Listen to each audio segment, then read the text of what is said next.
Welcome, Coach Christopher Hampton, to this your platform.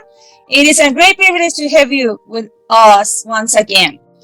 It's time to give the floor to your introducer of the day, Coach Von Eric Tandock from Canada, who will tell us a little bit our speaker today, Christopher Hampton. Von Eric, it is your time. Thank you very much. We have a big question: how flexible you are. But before that, I have the privilege and the honor to introduce our keynote speaker. Christopher Hampton is the founder of the Champion organization. Chris enjoys challenging and motivating entrepreneurs, leaders, as well as youth organizations to break out of their comfort zones, empowering and equipping them to release their inner champ. Chris has been called a motivational teacher. Chris challenges his audience to live their lives on purpose, pursue their passion, and to live by vision and not by sight. Beautiful. Everyone has an inner champ. Chris is committed to help you release the champ I am, and you, the founder and CEO of Champion.org, please help me welcome Chris Hampton, the art of being flexible. Over to you, Yuri. Thank you very much, Von Eric. I appreciate all your effort. Christopher Hampton, it is your time to give us all of this information, wonderful information that you have for us. Go ahead. Thank you for that great introduction, Von Eric. And thank you for the introduction, Yuri. I'm happy to be a part of the sharEvery platform again. Today, we're going to talk about the art of being flexible. This message hit me back in 2020 when COVID just first started. The interesting thing about before COVID just started, I was in the 5th year, I believe, of building my business as a speaker, and I had an opportunity to now expand my platform to an international status. I had my first international speaking where I was actually able to travel outside of my country and speak in London, England. And I was excited. I mean, so excited because this was like my purpose was manifested to its fullest. So I thought. Then COVID came. And when COVID came, I was like, it just came right like a month before when it hit like maximum strength. It hit a month before my speaking engagement. And I was just deflated because the airport shut down. And when the airport shut down, the hotels began to shut down. And then they said you can't leave your country. You had to stay where you were. I wasn't sure if I was able to sneak out the country if I could get back in again. It was like I was at the peak of where I was supposed to be, at the peak of my dreams, as I thought it would be. Just to come out to find out that it was squashed down by crisis, an international pandemic. And I had learned some lessons that came out of this. Because when crisis comes, there's two ways you're going to respond. You're going to either make it or you're going to break it.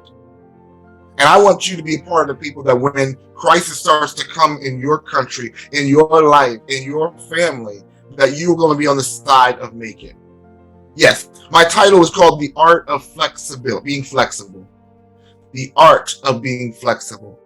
When I think about an art, I think that it's a skill, whether you're painting a picture, you're making a Picasso, or your art form is drawing, or your art form is the martial arts where you're conditioning your body to fight. Either way, it's an art. It's a skill. It's an acquired discipline. And to be flexible is going to be the difference between you making it and breaking it. So in this time period, I want to share with you some ideas on how to confront crisis. You see, if you look at it and say, okay, tomorrow may be a better day, That's not enough because there's no guarantee that tomorrow is going to be any better than today was. Look at where we are now, 2 years into the pandemic, and we're shutting down again. But the key is that there are many businesses that have flourished during the pandemic. Many books that have been written during the pandemic. Many platforms that have been developed during the pandemic. But also many jobs have been lost during the pandemic. And I want you to be able to decide what happens to you when rough times come. Because I believe we have more choice than we really think we do. You see, when I was building my business, I said, oh my God, the platform at that time was the best thing to be on that stage in front of a live audience. But I had to learn to do something different. I had to learn to do something different and change what was the norm. Let's define flexibility. Flexibility is the ability to bend and stretch without breaking. I'll say it again. Flexibility is the ability to bend and stretch without breaking. Now, I realize the value in how much flexibility is an art form, because if you ever try to exercise without flexing, without stretching, you end up putting more strain on your body and hurting yourself. See, I've learned the value of flexing because I'm 47 years old and I've decided that I want to make some life changes, and I tried to start running 2 miles. And the mistake that I made was I tried to run in 2 miles without learning how to stretch. And then I would spend 3 days in pain because I didn't stretch before and I didn't stretch after. See, you have to be flexible in life. Even when we're doing whatever we're learning, we have to be flexible. Even with our families, we have to be flexible. Because the problem is if we become too rigid in our line of thinking, we become too stiff in our way of thinking, then it's only a choice of bending and breaking, not stretching and bending. See, if you're flexible, you can bend and not break. When you're rigid, there's a breaking point. When you look at how you look at your employment and you're looking at how you are looking at how your government is treating you, you're looking at how the world is in a place of constant change, you can become fearful. Because for some reason, when it comes to this word change, we rigid up. We don't like change. But some of the greatest things happen when we are willing to embrace change. And the key to you being able to get through your crisis situation is to be able to handle and embrace change. Your survival as an entrepreneur, your survival is as of whatever you are trying to pursue for your vision and your purpose is predicated on your ability to be flexible in crisis, especially when you are challenged with change. You see, we don't like change because change is uncomfortable. What change does is it challenges you and it makes you uncomfortable, and it makes you want to have to get out of your comfort zone. It's uncomfortable. It's uncomfortable when you lose a job and you have to find another job. It's uncomfortable when you don't know when your next meal is going to come. It's uncomfortable when your whole reality that you thought life should be is shattered and you have to start all over. Change is uncomfortable. Another reason why people don't like change is that change, it's challenging. It challenges us. It pushes us to push ourselves to maximum potential. It makes us uncomfortable because a lot of times it's challenging us to step out into areas that we've never stepped out before. It's scary to sit there and say, I'm used to going and working for someone, And now I'm deciding to work and build wealth for myself. It's challenging. It's scary. Because you're stepping into the unknown. But you know what? Change is necessary. Change is necessary. We have to change. We are in also a constant state of evolving. And the challenge is, if we don't change, if we don't evolve, we end up risking the possibility of going extinct. So change is necessary. Change will also test the knowledge that you know to see how rooted you are in it. Change will test what you know to see how rooted you are in it. You receive a lot of information. Expect to be tested on the information in life that you've learned. Expect to be tested.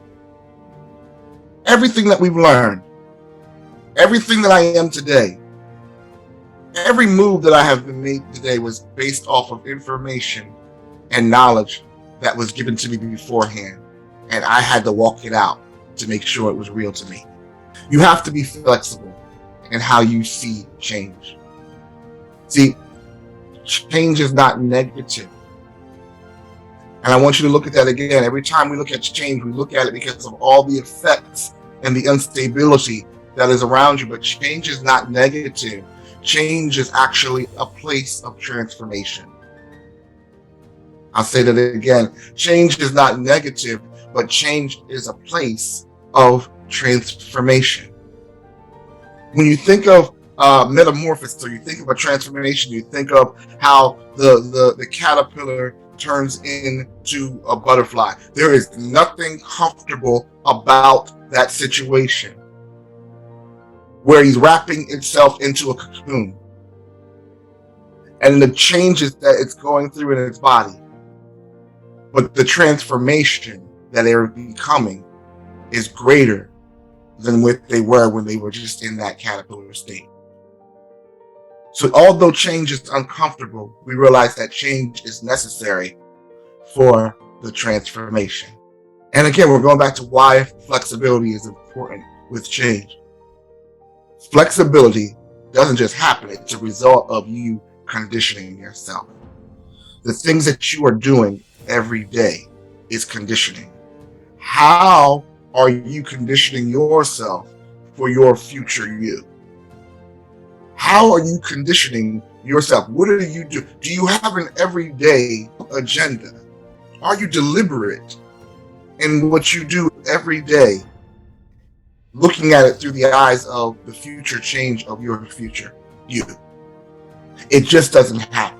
Going back to my analogy again, if I want to lose weight and I want to muscle up and I want to get stronger, it doesn't just happen. I got to change the way I eat. I got to be flexible in my diet. I got to be flexible on how I see myself. The path itself, the path has to be predetermined in your mind. You're seeing it. And you're basing your life upon that. But you also got to be willing to have some room to stretch. So it can't be so rigid that you can't move. So someone said the path has to be perfect. The path doesn't have to be perfect, but the path has to be planned out. And the reason why I think the path doesn't have to be perfect is because you have to make room for those changes that come that we are unexpected to come up. So I'm going to give you three mindsets to help you condition yourself for the maximum flexibility in changing times. And this is going to help you for the next pandemic. It's going to help you for the next crisis that's going to happen. It's going to help you for the next unexpected turn. The first one is acceptance. You have to accept that the problem you are facing is real and present. I'll say that again. Accept that the problem that you are facing is real and present. Do you remember when the pandemic first started and how the reason why it took so long to get everybody on one page? Because everybody didn't believe that the pandemic was real. They thought that it was a made-up virus. It was a made-up thing. And then what happened was, because they wouldn't accept that it was a real situation, then we had to deal with the catastrophe of unknown death. Denying that a problem exists is not the answer. Wishing that the problem would go away is not the answer. You need to accept that the problem is here. But you also have to accept that your problem does not negate your purpose. I'll say it again. Your problem does not negate your purpose. You can't let problems suffocate your purpose. And that's what a lot of people happen. We're easily distracted by the problem of the day. I'm in sales for my career. Every year has been a bad year for sales if you look at the economy. But I'm very successful at what I do. Why? Because although those problems exist, I know that my purpose to sell and to provide excellent service is still priority. It doesn't negate. So you can't take your hand off of your purpose just because of a crisis or a problem. Except that if there's a problem, the answer is present. And in regards to your purpose, you know that your purpose is greater than the problem. So if your purpose is greater than the problem, your destination, your problem is only temporary. Say this pandemic, it's only temporary, but my purpose is greater. And you realize that. That's the reason why when I started my speaking and I got off of the main stage, I ended up creating a virtual platform. And if it wasn't for that, I wouldn't be speaking to you here today. If I didn't make that adjustment to realize that my purpose was greater than a pandemic, that it stopped me from speaking internationally, and I had to be flexible in what I thought was what effectiveness meant. And I had to pivot. I had to be flexible enough to pivot. Last, you want to accept that you are capable and that you have the ability to handle the problem that stands in the way of your purpose. We said acceptance, that's number one. Number two, you have to be able to adapt. I accept that the problem is there, but I have to adapt. And adapt means to make suitable for new use, purpose, or you have to modify. Sometimes you're going to have to modify your plans that you made. Sometimes you have to look at your purpose in a wider scope and find out how your purpose can fit into your present situation. But you have to be willing to modify. When you lost your job, maybe you could have went into another field. When you lost a family member, you had to start over again. How did you modify? How could you modify your life? If you're always hurt, you might have to modify yourself to get mentorship, accountability, and help. You have to be willing to modify. My requirements for success actually became more broader, and the opportunity became greater because I didn't look at that as a deficit. I saw it as an opportunity to transform into something else. Last is you have to be innovative. Innovative. I call this creative evolution. And when I define innovation is where you start making changes in something that's established and start introducing new methods and ideas and products.